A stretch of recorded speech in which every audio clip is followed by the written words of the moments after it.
हाँ, तो चलिए आज फिर से एक बार पितृदोष के विषय में बताएंगे। पितृदोष से वंश की हानि। नडियाद जिले के छोटे से गांव में पैदा हुए थे धीरज भाई पटेल। पिताजी खेती करते थे।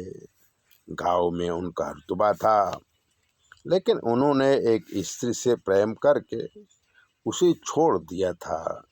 वो गर्भवती थी, तो उसने आत्महत्या कर ली।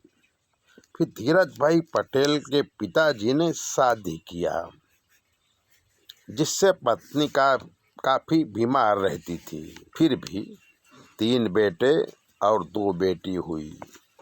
धीरज भाई पटेल सबसे बड़े थे। पढ़ लिख कर ग्रेजुएट हुए तो शादी बहुत अच्छी हो गई।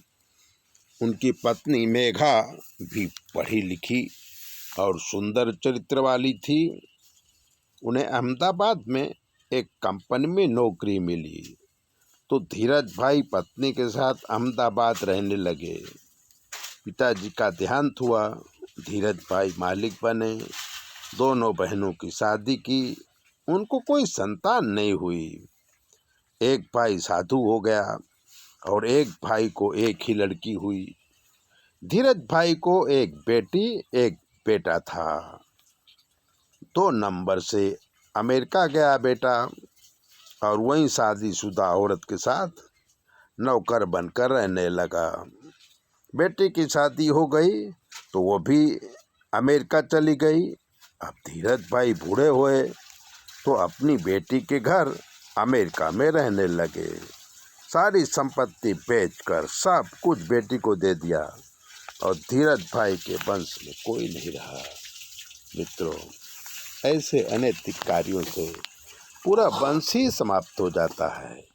ऐसी बातें जानने के लिए चैनल को सब्सक्राइबर कर दीजिए, लाइक कर दीजिए। और अगर आपके जीवन में कोई कष्ट है तो 9825200108 पर फ़ोन कर लीजिए। आपके सारे ग्रहों के विषय में हम आपको बताएंगे।